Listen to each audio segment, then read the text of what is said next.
패션쇼 2부로 돌아왔습니다. 박수! 힘차게 박수 치고 시작하겠습니다. 오늘은 늘 그렇듯이 페피쇼 시간인데요. 오늘은 어떤 분이 오셨습니까? 네, 오늘은 아주 높으신 분을 모셨는데요. 높으신 분?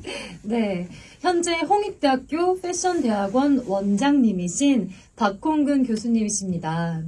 박 원장님은 아주 오래전부터 슈페리어, 나이키, SS패션, 하이파이브, 인디안 등 굵직한 패션 기업에서 근무를 했고 컬럼비아가 국내 진출하면서 내수 총괄 본부장을 오랫동안 맡았습니다.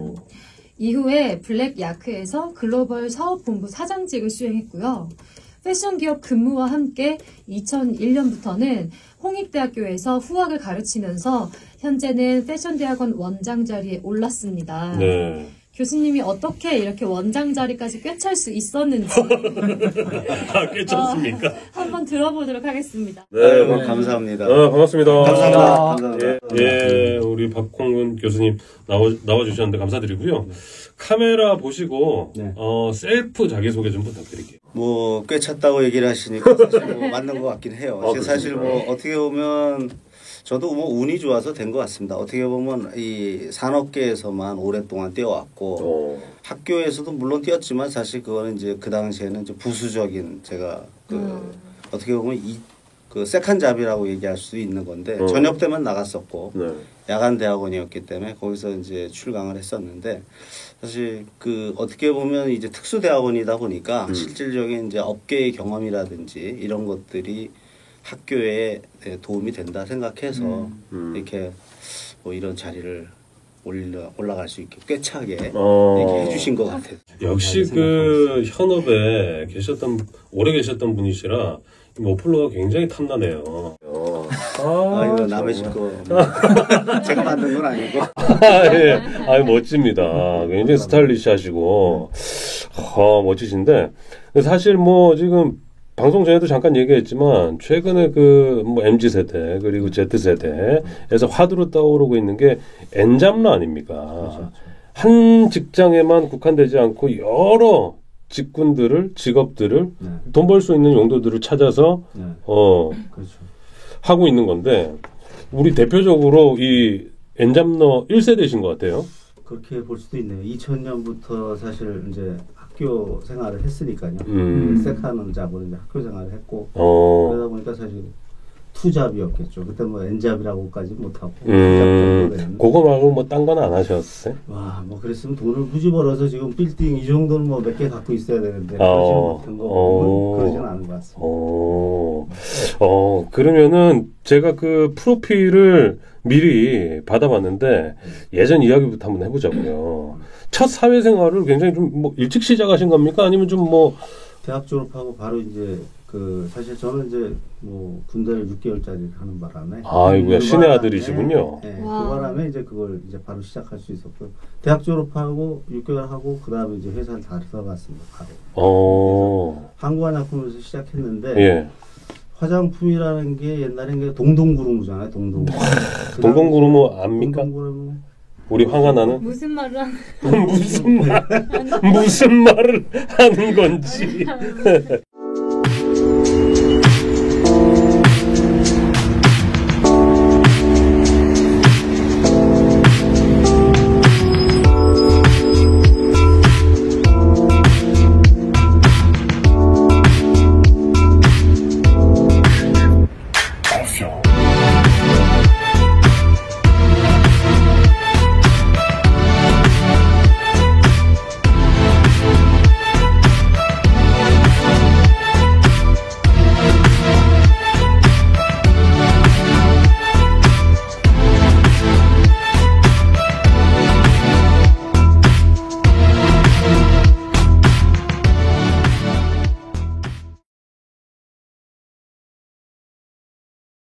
옛날에는 이게 그 박물장수처럼 이렇게 뒤에다가 북을 메고요. 그러고서 이 북을 걸을 때마다 둥둥거리면서 구루무를 팔았어요. 이게 그러니까 크림.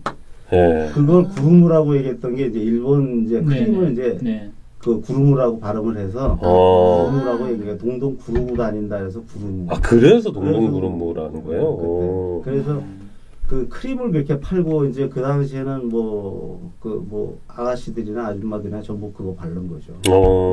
실질적으로 뭐 지금도 화장품은 뭐 개인적으로도 사람들이 막 만들잖아요. 네, 그렇죠. 워낙 뭐 화장품 우리도 뭐 뷰티 전공이 대학원에 있어요. 그러면 사실은 화장품도 만들고 또 거기서 향수도 만들고 그러거든요.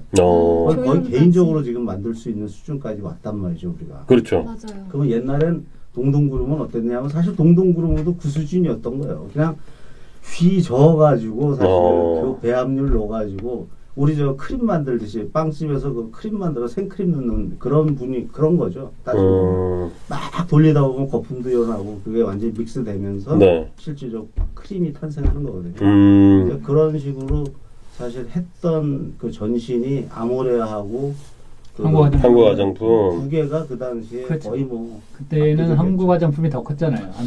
그때 태평양보다. 80년대 초반에는 거의 뭐 근등했어요. 네. 비스무리했는데 비슷했군요. 네. 근데 이제 뭐 아모레는 뭐 경영을 잘했고 이쪽은 사실 아들 둘이 이세경 뭐 지금도 보면 항상 그 집안 싸움이 있으면 그게 안 되잖아요. 맞아요. 그렇죠. 그래서 그 집에 한국 화장품하고 함불 화장품으로 갈리면서 함불. 함불이 이제 둘째고 이제 위에 이제 장애가 그렇게 되는군요. 그러다 보니까 아마도 이제 힘이 분산이 되겠죠. 그러면서 이쪽은 이제 더 많은 투자를 하면서 넘어갔는데 아무래는 그만큼 이제 키웠는데 네. 이쪽은 그걸 못 키웠다 이렇게 봐도 그러니까 힘이 빠진 거죠. 분열되면서. 예, 분열되고 그러다 보니까 뭐 그 외에 뭐 코리아나 아니 뭐 굉장히 그때 많았잖아요. 네. 그런 것들이 이제 계속 생겨나고 약간 그 아모레하고 그 뒤는 뭐 격차가 지금 그렇죠. 어마어마한 거 아닙니까? 지금 이제 그 81년도에 한국 화장품에 이제 입사를 하셨다. 요 얘기 질문을 드렸는데 지금 전개 역사까지 싹 훑어주셔서 너무 감사드리고. 좋습니다. 아니 근데 연구원으로 들어가셨어요? 아니에요. 거기서는 실질적으로 맨 처음에는 그냥 그 우리가 전부 그때도 전부 공채였거든요. 공채로. 예. 그래서 공채로 들어가서 발령 받아갖고 일한 데가 이제 감사실에서도 일했고 미용 연구실이라고 이제 미용 연구실에서도 일했고 미용 연구실이 이제 뭐 여성들 그때 뭐 여기에다 레몬 컬러를 바르자 뭐 이런 패턴 만들고. 네네네. 그래서 그때 그 화장품 컬러에 그러니까 뭐 요번에 유행 색조가 뭐다. 그럼 그거에 따라서 색조 화장품을 만들고 이랬거든요. 그래서 그런 일을 좀 했죠. 그러다 보니까 이게 너무 이게 페이스만 가지고는 좀 약하다. 좀 기왕이면 옷 쪽으로 한번 좀 범위를 넓히자 해서 거기서 사실 대학원을 간 거예요. 회사를 다니다가 이제 거기서 대학원을 갔는데 가보다 보니까 뭐 실력도 딸리고 그래서 이거 회사를 접고 이 패션 쪽으로 완전히 돌아서려고 이제 공부를 좀 더 하느라고 다른 데를 이제 움직였죠. 그러면 회사 생활 하시다가 대학원을 가셨고 대학원 다니면서 회사를 그만두신 거고. 그렇죠. 회사를 관뒀죠. 그래서 안 되겠다 싶어 관두고 아예 패션 쪽으로 돌아가지고 직업도 바꾸신 거잖아요. 그렇죠. 근데 왜 패션 쪽으로 해야 되겠다라는 생각이 들었던 그러니까 거예요? 이게 페이스만 가지고 근데 지금 같으면 안 바꿨을 거예요. 뭐 무지하게 돈 버는 맞아요. 그 당시 그렇게까지 돈 번다고 생각 안 했고 왜 그러냐면 내가 그걸 만들려고 그러면 연구실을 만들고 지금 화장품을 만드는 게 그렇게 쉬운 게 아니었어요. 지금은 굉장히 모든 게 쉬워졌지만 그때는 뭐 만들려고 그러면 연구실 만들어야지 뭐 거기다가 미용 사원들 그 당시엔 다 방판이었거든요. 맞아요. 맞습니다. 기억납니다. 미용 사원들이 우리가 한 4,500명 있었어요. 아침이면 그냥 그 버스 있잖아요. 버스가 한 20대 되는데 그게 각 지역으로 나가는 거야. 그 미용 사원들을 태워가지고. 그럼 거기서 이제 그 판매 사원들하고 같이 돌아다니면서 하는 거거든요. 그러니까 그 조직을 딱 보니까 야 이건 내가 할 일이 아니다 이거. 지금 큰 기업이 해야 될 일이지 이건 아니다. 그래가지고 좀 화장품보다는 옷이 좀 쉽지 않겠나? 개인 사업하기가. 그래서 사실 이제 옷 쪽으로 도운 거죠. 그때도 그러면 사업을 좀 해야 되겠다는 생각이 그런 생각을 좀 있으셨군요. 했었어요. 그래가지고 사실 이제 그러면 대학원 졸업하시고 나서 옮기신 게? 그 대학원 졸업하고 그러니까 뭐 그 전에도 이쪽에서 약간 패션 연구소라는 곳에서 제가 이제 그 약간 그 연구원 비슷하게 일을 좀 했어요. 그래서 그 일을 좀 하면서 백선이 이런 것들 쓰는데 이제 좀 일조를 했죠. 같이 한국에서 이제 백서 그런 걸 많이 만들 때였어요. 그래서 그런 일들을 좀 하다가 사실 졸업하고서는 다시 이제 이쪽 패션 쪽으로 완전히 이제 돌아서야 되겠다. 그래서 시작한 게 사실 손석화 부티크라고 있습니다. 지금도 있는데 손석화 부티크. 손석화 부티크. 그래서 거기에 그 공채로 들어간 게 영업과장으로 들어갔죠. 그러니까 그 전에 제가 있었던 경력이 있으니까, 그러니까 그 거기서 그 공채로 이제 뽑아 주셔서 예. 그 손석화 그 대표가 실질적으로 직접 디자이너고 디자이너면서 이제 브랜드를 이제 한 거죠. 그래서 거기 가서 업무를 좀 했는데 해보다 보니까 영업을 하다 보니까 야 이거 가지고는 사실 이 패션을 제대로 알기가 어렵겠다 싶은 생각이 들어서 그러니까 사실 영업과장이니까 그런 대로 그때 위도 없었어요. 사실 뭐 관리부장밖에 없었고 그래서 상당히 그 위에서는 그 뭐 급여 조건이나 이런 게 좀 좋았던 상태였죠. 그러다가 아 이건 아니다. 그래서 진짜 뭘 하려고 그러면 바닥부터 새로 배워야 되겠다 싶어가지고 제가 이제 슈페리어를 이제 그 가게 됐어요. 예. 내가 몇 년도에? 그게 86년도네. 86년도에 예, 거기를 가서 디자이너로 그러니까 그 이제 수습직으로 들어갔죠. 원래 전공이 그러니까 대학원에서 이제 패션 쪽으로 하셨으니까. 그래서 패션 디자이너 수습직으로 들어간 게 이제 거기를 들어가서 제가 18만 원 받고 시작을 했어요. 근데 그때면 그 나이 때 됐을 때 너무 늦게 들어가신 거 아니에요? 대부분 또 여성이 많으셨을 것 같고. 그렇죠. 그때가 이제 제가 한 30 가까이 됐을 때니까 30 정도 됐어요. 30살 됐는데 그때 당시에는 디자이너가 거의 여성이었어요? 다 대부분 여성이었죠. 남자가 있긴 있었어요. 그 슈페리어는 좀 특이하게 남자들이 좀 있었는데 왜냐면 그때 카운테스 마라라고 이제 남성복이 있었어요. 그래서 거기는 남성 디자이너들이 이제 2명 있었어요. 그래서 이 슈페리어 쪽은 남자는 없었고 저는 이제 들어갔고 그래서 그때 지금 김규열 회장님이죠. 그 회장님 면접을 보고 그러고서 면접을 한 1시간 반 보시더라고요. 정말 대단하신 뭐 너무 잘하시거든. 압박 면접을. 네, 그 김규열 회장님 대단한 분이죠. 그 뭐 한 1시간 반 면접 보고 그러고서 그럼 한번 해봐라 이래가지고 이제 수습으로 시작을 했는데 한 3개월 동안 하여튼 뭐 진짜 근데 거기서 많이 배웠어요. 그 배운 게 뭐냐면 그 김규열 회장님이 워낙 뭐 깐깐하시기도 하고 그때 그 어떻게 보면 컨펌을 하나씩 다 했어요. 그러니까 이제 샘플을 우리가 내잖아요. 샘플 작지 컨펌을 하셨어. 그분이 하셔야지 아마 잘하셔요. 샘플 작지 사인 없으면 사인이 그 저 샘플이 나올 수가 없는 거예요. 이거 샘플 안 해주는 거지 밑에서 생산 쪽에서. 그러니까 그 정도로 대단한 분이셨기 때문에. 왜냐면 샘플 내는 것도 돈이잖아요. 그래가지고 그렇게 하셨고 그 당시 그 슈페리어 디자이너들이 나오면 딴 데 다 취업이 잘 됐어요. 이적이 잘 됐어요. 이적이 잘 됐던 이유가 뭐냐면 거기서는 그 샘플 컨펌을 회장님한테 컨펌을 받으려고 그러면 뭐 그때는 사장님이셨죠. 사장님이 이제 컨펌을 받으려면 우리 뭐 요꼬라고 그러잖아요. 니트 기계. 그걸 직접 그 원사 내려가지고 짜가지고 우리가 얘기하는 피다라고 얘기하는데 이게 한 번 지나가는 원 피다라고 얘기하거든요. 그래서 그거를 그 줄이 쫙 있을 거 아니에요. 그럼 요거 3cm, 2cm 뭐 이렇게 해서 우리가 얘기하는 그 스트라이프 간격 있잖아요. 그걸 직접 다 짜보는 거예요. 그것을 짜서 이게 이제 그러면 이 컬러 그대로 거의 유사하게 사실은 티셔츠가 나온다고 이제 보면 되는 거잖아요. 그렇게 딱 해서 샘플 작지에 딱 붙여서 본인 마음에 딱 들면 하고 아니면 안 되면 받고 뭐 이런 식이겠죠. 그래서 굉장한 그러다 보니까 이제 그 디자이너들이 실력이 늘겠죠.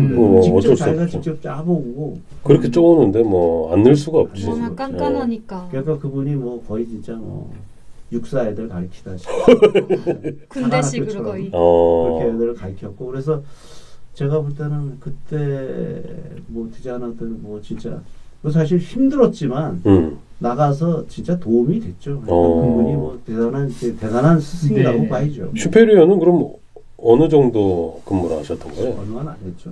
1년도 안 했는데. 아니, 그러니까 지금 초반 얘기를 들어봤는데 하시다가 좀 부족함을 느껴서 요걸로 옮기시고 그러신 것 같아요. 맞아요. 근데 거기서도 제가 해보니까 아마 이 정도 디자인 했으면 됐다. 왜냐면 거기서 나 슈페리어 여성 취급을 했거든요. 좀 다니면서 이제 왜냐면 나이가 있으니까. 네. 늙은애는 너무 이제 그냥 내비둘 수는 없으니까 이제 좀 몇 개월 하고 야 취해라 해서 취급을 했지. 했는데 하다가 보니까 아 이제 뭐 이 정도 했으면 다른 거 해야 되겠다 해서 머천다이즈로 옮겨야 되겠다 해서 이제 한국 나이키로 옮겼죠. 나이키 가서 MD 생활을 좀 시작을 했어요. 그때부터 MD 생활을 했는데 한국 나이키라는 게 지금 현재 그 나이키 코리아가 아니고 한국 나이키는 그 전신이거든요. 그 전신은 이제 아무래도 그 라이센스 업체죠. 라이센스 업체죠 여기가. 그래서 그 전에는 화승이 했었잖아요, 그죠? 네. 화승이 했다가 이제 한국 나이키로 넘어간 건데. 삼다 스포츠. 그 삼다 스포츠. 이제 한국 나이키에서 한국 나이키 하다가 그 한국 나이키가 이제 그 다음에 나이키 코리아로 직진출을 하게 된 거죠. 네. 그 전까지 좀 있는 동안 있었는데 저는 그 당시 뭐 디자인 실장이 이제 그 대학원 이제 그 같은 학우였고 그래서 이제 사실은 옮기게 됐죠. 옮기게 됐고 서로 이제 아는 사람들이 있으니까 같이 일을 좀 했고 하다가 보니까 좀 뭐 아무래도 잘하는 놈들끼리 하다 보면 또 약간 또 문제도 생기고 그래서 그래 시너지가 나는 게 아니고 자기가 잘났다. 시너지가 처음엔 잘 시너지는 나죠 처음에는 하다가 보면 이제 또 이제 겹치는 부분도 생기고 맞아요. 그렇죠. 그래가지고 이제 거기서 다시 이제 삼성의 SS 패션으로 옮기면서 여기 그러면 한국 나이키에서는 어느 정도? 거의 한 1년 있었어요. 너무 자주 옮기시는 거 아닙니까? 그때가 제일 자주 옮겼을 때죠. 그러니까 처음에 이제 자리 안정이 안 될 때니까 그리고 이제 뭐 부족한 부분도 많고 배울 것도 많고 그러니까 이제 열심히. 제가 봤을 때는 요즘 애들을 저는 좀 계속 요즘 그 MZ 세대들이 막 옮기는 거를 이해하겠더라고. 그래서 회사 간다는 애들에 대해서 뭐라고 얘기한 적이 없어요. 옮기는 것도 능력이죠. 그러니까 옮기는 친구들에 대해서 걔를 생각할 때 가지 마라 그러는 거는 내가 가지 마라 그러지만 그게 아니라 자기가 뜻이 있으면 저는 그냥 매번 오케이 했지. 갈 돈도 때가 주고 있어야. 자꾸 이런 짓은 안 했어요. 제가. 그러니까 황하나가 얘기한 것처럼 갈 때가 있어야 옮기는 건데 근데 옮겨야 되겠다라고 생각하게 된 계기들이 있을 것 같은데 그렇죠. 우리 교수님의 그때 삼성 갈 때는 사실은 저는 기준은 삼성 갈 때는 진짜 좀 큰 조직에서 한번 배워봐야 되겠다. 왜냐면 한국 나이키가 라이센스 업체다 보니까 사실 큰 업체는 아니고 미국의 그러니까 나이키 코리아였다면 아마 좀 배울 게 있었겠죠. 네. 크게. 근데 그거는 아니었고 그 당시는 그 정도로 큰 회사는 아니었고 그래서 좀 큰 데 가서 큰 조직에서 지금 한번 제대로 배워봐야 되겠다. 그래서 뭐 삼성이 그래도 크고 그러니까 네. 그 삼성에 또 뭐 연이 좀 뭐 다 하다 보면 연이 닿잖아 이 동네는. 그래서 이제 삼성으로 옮기게 됐죠. 그 당시 SS 패션이 한국에서는 최고로 컸죠. 그렇죠. 그때 당시라 그러면 언제? 87년도. 87년도에 삼성이 제일 컸고 그다음이 이제 그 반도 패션이 이제 반도. 그다음이 이제 제일모직 이렇게 이제 1, 2, 3위 그리고 이제 뭐 코롬 4위 이 정도까지 갔었죠 그 당시에. 근데 어떻게 이직을 잘 하시네요. 그러니까 뭐 그거는 서로 그 연이 맞는 거죠. 갈 데가 있으니까 옮기신 거죠. 아니 그러니까 갈 데를 만드는 게 참 이게 말처럼 쉽지가 않은데 그게 기술이죠. 그 어떻게 보면 연이 있는 거죠. 이렇게 그러면 연이 많이 운명처럼 다가온 인연. 그렇죠, 맞아요. 그런 거죠. 옮기실 때마다 연봉도 꾸준히 상승. 꾸준히 뭐 상승하고 제가 아까 말씀드린 것처럼 그 디자이너 갈 때 18만 원. 제가 그때 뭐 100 한 좀 넘었었는데 거기서 18만 원 그러니까 거의 한 15% 정도 받고 갔죠. 저 이 노하우가 참 궁금한데. 그 연봉 조금 받는 전수 받아야 될 것 같아요. 연봉 조금 받는 거. 아니. 저도 참 이직은 남부럽지 않게 많이 했습니다만 이게 나이가 들면서 좀 옮기는 게 체급이 좀 무거워지면서 좀 쉽지 않더라고요. 그런데 사실 패션 쪽 이제 뭐 50 넘으면 이제 안 받던데요. 교수님도 아예 뽑지 않더라고. 50 교수님도 DJ 강나이 때는 안 옮기셨을 것 같은데. 그러셨습니까? 맞습니다. 그러니까 아니 이 패션 쪽 더 빠른 것 같죠 지금 보니까 패션 쪽 같은 경우 지금 보면은 그 이제 그 헤드헌터에서 50 넘은 사람에 대해서 CEO로 일단은 50 넘었다 그러면 아예 대상의 제외더라고 맞죠? 요즘은요? 그러니까 CEO 예. 급에서 지금 대상 제외예요. 어. 40대 제가 볼 때는 중후반이 제일 잘 팔리는 그럴 수밖에 CEO. 없을 것 지금 같은데. 현재. 그러니까 뭐이 50 넘었다 그러면 일단 쟤는 일단 퇴기 쪽에 가는 듯한 분위기. 또 너무 슬픈 얘기를 하지 마시고 네. 지금 50 넘은 분들 굉장히 많이 보고 계십니다. 어쨌든 그렇죠. 삼성물산에서 그러면 또 몇 년 돼? 거기서 한 3년 있었어요. 3년. 장기 근속을 하셨네요. 그리고 나서 이제 대우 하이파이브로 옮겼죠. 그 하이파이브가 이제 대우 그 계열이었고. 울시. 예. 그래서 거기서 그 칼립소라는 브랜드 만들고 울시라는 브랜드. 그러니까 제가 있을 때 신규가 이제 칼립소, 울시. 하이파이브는 원래 있었고요. 네. 그 세 개 브랜드가 있었고 그때 제가 전체 기획실장을 했었죠. 그래도 일은 잘 하셨으니까. 윗분들이 좀 잘 봐준 거죠 그때. 그래서 잘 봐줘서 이제 그 일을 했었고 하다가 보면 또 이게 또 잘리기도 하고 그런다. 거기서 잘렸어요.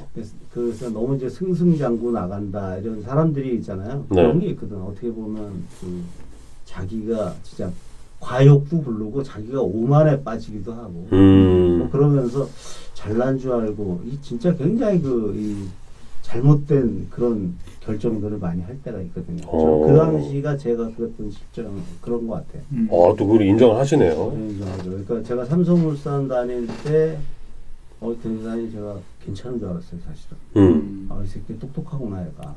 그렇게 생각을 했고 그래서 그 다음에 거기서 삼성에 있을 때 뭐 대리 수준밖에 안 됐었는데 그 다음에 내가 거의 차장급으로 옮겼으니까 네. 그러면서 거의 팀장인데 거의 사부장으로 옮겼거든요. 그러니까 그때까지 내가 너무 잘 나가는 줄 알았어요. 그러니까 사람은 이렇게 오판을 할 때가 분명히 있더라고. 근데 그걸 왜 오판이라고 왜 생각하셨어요? 오판이냐면 삼성이 그 당시에 잘했던 거는 걔네 삼성이 실제 패션 정보실이 유일하게 갖고 있었고요. 우리 한국에서. 네. 엄청나게 사실 돈 투자를 많이 했고 정보지 뭐 이런 인포메이션을 너무 많이 준 거야 삼성에. 그러니까 삼성에 다니는 애들은 지가 다 잘난 줄 아는 거야. 왜? 자기가 갖고 있는 이 지식이 나가서 딴 회사 애들이랑 얘기를 해보면 너무 모르거든 애들.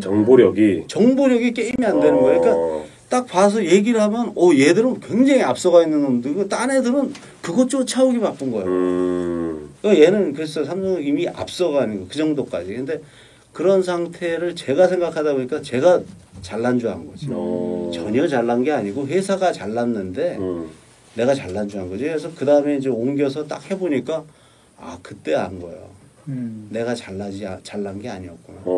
회사가 잘났구나. 결국은 이 조직력이 개인이 암만 잘나봐야 조직을 따라갈 수 없는 거고 그리고 조직이 암만 잘나봐야 이 대세 있잖아요. 이게 패션 트렌드의 흐름 이 업계의 흐름을 그거를 깰 수 없거든요. 그러니까 결국은 개인이나 조직이나 결국은 이 거대한 흐름 속에서 있는 제 조각배 같은 애지 이게 뭐 아니라는 거죠. 그걸 그때 깨달으면서 참 내가 이렇게 못났구나. 어떻게 보면 굉장히 그런 거에 많이 빠졌었어요.